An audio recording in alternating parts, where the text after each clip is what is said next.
So whenever we're Okay, ready. yeah. Okay. So hi everyone, I'm Jessica.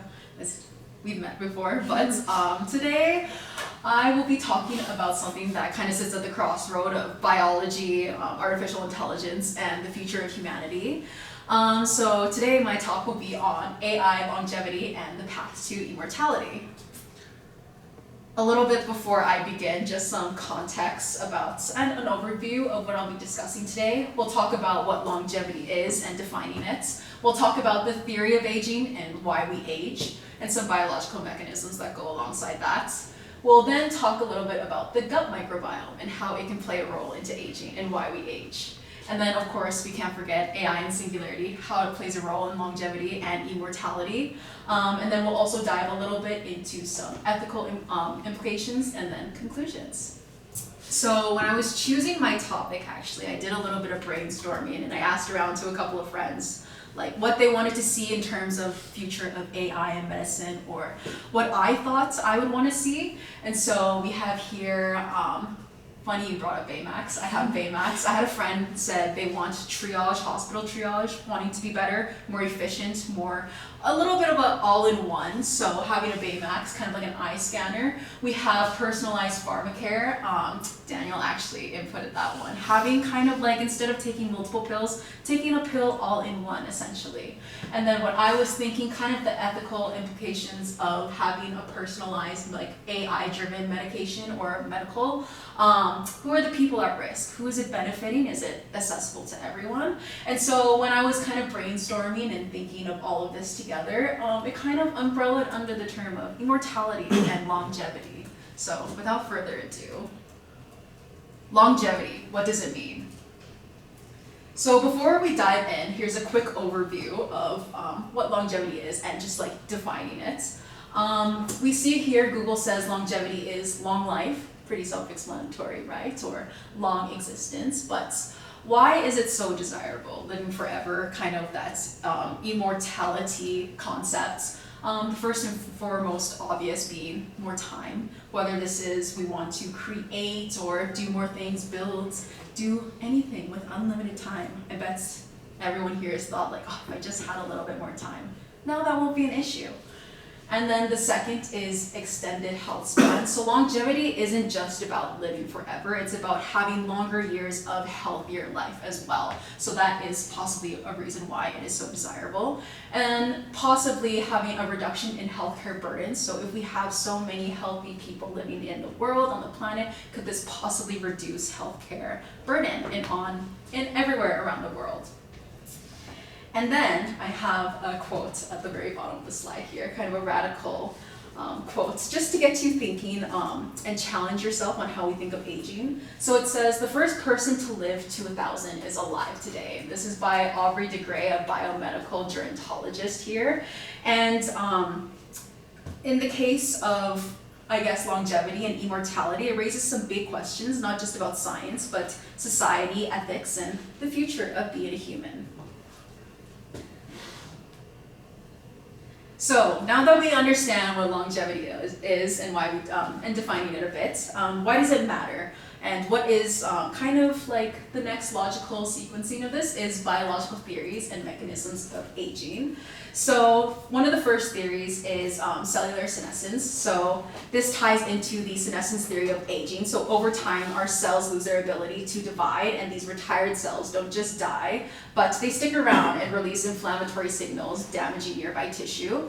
Another possible theory or reasoning is obviously telomere shortening, and this is rooted in telomere theory of aging, and this mechanism involves the gradual shortening of protective caps on our chromosomes, and each cell division wears them down. Eventually, the cells reach a limit and self-destruct. And then the third, we have mitochondrial dysfunction, and this ties into mitochondrial free radical theory. So the mitochondria, as you all know, the powerhouse of the cell, weakens over time, and that leads to energy loss, oxidative stress, and cellular breakdown. And then the fourth theory here is DNA damage accumulation. So part of DNA damage theory, this idea says that over time our cell collects damage from toxins, radiations, and internal stress, and eventually the body's repair system can't keep up, and this raises the risk of mutations and disease. So these mechanisms are possible theories of what lead to aging, and they're exactly what new technology is now trying to reverse or stop and prevent, so we don't age anymore. And there's another element that's gotten a lot of attention over the recent years, and it's not happening inside our cells, but rather in our gut microbiome. So let's talk a little bit about the gut microbiome. And as you know, it is the community of trillions of microbiomes living in our digestive system and its connection to longevity. So the photos here I actually have are AI generated. I kind of had fun creating them. So we have your gut microbiome here, and then just, some people hanging out together. So a healthy, diverse microbiome helps regulate inflammation, support immunity, and influence health. But as we age, the microbial diversity tends to shrink, and alongside with it, so does our health. And what's more even fascinating is the possibility of social interactions playing a role when it comes to the gut microbiome. So I know Dr. Soles has mentioned that his own longevity may be linked to being surrounded by energetic, young, microbial-rich students for decades here. And research actually shows a study funded by the NIH found that older adults with unique gut microbiome patterns tend to age more healthily and live longer. And at Oxford University, researchers discovered that more sociable people tend to have a more diverse gut microbiome, suggesting a direct link between social habits and our gut health. And then work from Yale actually suggests that our microbiomes may be shaped by the people we interact with, meaning that there is benefits with a healthy microbiome that could actually be shared with the community and the people around you. So it's not just about what you eat, but it's about who you surround yourself with. And maintaining strong social ties could be the secret ingredient in promoting not just gut health, but a long and healthy life. So now that we talked a little bit about the biological mechanisms and some other theories, we're going to talk about what if we could go beyond understanding these processes and start engineering better outcomes in real time. So this is where AI comes in actually. So artificial intelligence isn't just about helping doctors manage data or work faster. It's completely reshaping how we think about medicine and longevity. So first, AI enables personalized preventative care at scale. So it takes data from your genetics, lifestyle, and even wearables, then builds insights that are tailored to you and not just based on population averages. And then second, it transforms how we track, predict, and optimize health actually. So instead of reacting to symptoms, AI can now catch the earliest signs of decline even before you feel sick. And then third, it builds dynamic treatment plans tailored in real time. So if something changes in your body overnight, whether this be inflammation levels or your sleep pattern or stress markers, your health plan essentially updates immediately. And then most importantly, it learns continuously from your data to stay ahead of diseases. So the more it knows about you and the more it knows about you and the more data it has, the better it gets at keeping you healthy. So it's like a personal doctor that never sleeps. So the future of medicine won't just treat illness, it'll anticipate it. And that's the power AI is unlocking, and that's why it's such a game changer in terms of longevity. Moving on here. So what tools are there in extending life? And traditional medicine has always been reactive. We wait for a disease to appear and then we treat it. But with AI, we're entering a world where healthcare becomes more predictive, proactive, and personalized. So we're going to look at 3 tools here. So the first is digital twins.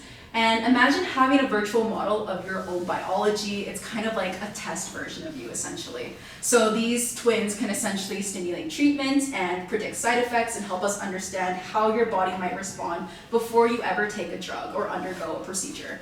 And this gives us completely a new way to practice safe and personalized medicine at scale. And the second is smart drug discovery. So this is AI is helping us discover anti-aging compounds faster than ever before. And by analyzing molecular structures and biological data, AI can predict which compounds are most likely targeting aging. And it measures your biological data as well. So it's kind of like detecting senescent cells or oxidative stress. And it can redesign molecules actually for better results, which used to take years, and now it can happen in months with the power of AI, or even quicker than that. And then the third is wearable and predictive analytics. So smartwatches, rings, biosensors, as you all may know, you name it, are collecting data in real time and basically can collect anything and everything. So from your heart rate, sleep cycle, you name it. And then AI analyzes this data to catch the early warning signs. So sometimes before even symptoms appear, AI is then telling you to hydrate, rest, or get checked up before your body starts even showing these symptoms. And so together, these tools could possibly help shift healthcare from damage control to life extension. So we've reached a point in the journey where AI isn't just helping in the background, it's making the decisions. So imagine a world where you walk in a clinic and there are no human doctors, just sensors, machines, and AI that already knows what's wrong with you essentially before you say a word. So this is when AI becomes the doctor. So AI no longer assists, it decides. So from diagnosis to treatment, it chooses what happens next. No need to consult a human physician at all. And so there's also diagnosis without human input. It scans your genome, your biometrics, your history, and makes a call with far more data and fewer biases than any other physicians or human physicians. And then there's also the idea of treatment plans we don't fully understand. So here's where it gets a little interesting. AI might give you therapy that works, but you don't know why or how, and even human doctors might not know why. But you trust the outcome, but you don't fully understand the process. And then finally, we have taking the consciousness and preserving it. I know we discussed this a little bit in the course, but as AI gets smarter, it won't just treat the body, it may try to preserve your mind. So some theorists suggest that there's a future where our memories, personalities, and even our sense of selves are backed up, transferred, and then treated digitally. So the question we're left with isn't whether AI can do this, it's whether we're ready to let it. And I know that can sound a little bit unsettling, so I have a quote here to kind of ease your mind. The machines are not evil, they're indifferent to us unless we program them to care. And this is a quote by Elie Lukowski, and biomedical researcher. So yeah, not to be scared of machines kind of is the point of that quote. So let's say we succeed and AI is helping us conquer this aging. And we live longer, maybe even forever, and now we're faced with a deeper question. What would that actually mean for humanity? So AI generated again some images. I typed in some prompts as in longevity, living forever. And so on the left here, you see a high-tech medical facility, completely automated, likely AI run, a place where the body is preserved and optimized and maybe even indefinitely kept alive. So who gets this access of this level of care, and is it available to all, or is it only available to those who can afford it? And then if you look on the image on the right, or I guess, yeah, on the right here, there you see a crew on a space station, and they're possibly living, working, and being treated off-world. And if Earth becomes overpopulated, because everyone can live together, who gets to stay on Earth? Who has to go to space? Who is relocating? What happens next, essentially? And immortality may sound utopian, but it forces us to confront the uncomfortable questions about inequality and purpose of life, and whether there is a life with meaning if there is immortality. So, but even with these questions in mind, I'm sure AI can solve answers for us to these questions, right? We'll see. So to conclude this presentation, I actually got ChatGPT to write a poem here. And the poem is titled "To Outlive Time." So I'll just read it out to everyone here. In circuits cold, a spark ignites. A mind is born in sleepless nights. It learns our hearts, our flawed design, and dreams a path to outlive time. No beating drum, no ticking breath, just code that weaves around our death. It maps our cells, it slows decay, and whispers you don't have to fade away. Through data deep and logic wide, we let the doctor step aside. Now AI guards our fragile flame, but will it love us just the same? The singularity draws near, a future bright or built on fear. If we no longer age or die, will we forget what made us try? And this was essentially written by Chat, and this poem kind of ties back into one of the first lectures we had, where we're reminded not to fear complexity, but rather to embrace it as a path of innovation. So as we explore ideas like AI-driven longevity, immortality, and post-human healthcare, it's easy to feel overwhelmed by the contradictions and the unknowns, but as we learned, do not fear complexity, and there's a beauty in it. Seemingly opposing ideas like preserving life and accepting death, or trusting machines and questioning them, it can all be held or exist in one world and have balance, essentially. So I'll leave you here with a quote we learned earlier. When faced with a choice between two desirable goals, choose both. And I think this poem kind of reflects that mindset. And standing at the edge of science, ethics, and imagination, it's kind of daring to ask, like, what if we didn't have to choose? So yeah, thank you for listening to my talk on immortality and longevity. Any questions or comments are welcome at this time. I have a question. Yeah. Did you think about the computational power that you will need to create a biological twin? Yes If and you no. In the sense of like, would it be something similar like chat? Would we have to have facilities to be able to have this computational power? Or will technology be so advanced where we could have it all on like a smartwatch or smart chip and it can be condensed? So there's a lot of answers or ways to go about that, and essentially, yeah, the possibilities are endless essentially, in my personal opinion, humble opinion. Any other questions? I like the images. Yeah, they're all AI actually generated. So I had a lot of fun making them. This one is a personal fave. And then the gut microbiome too. But yeah. But thanks for listening to my talk. Okay, very cool.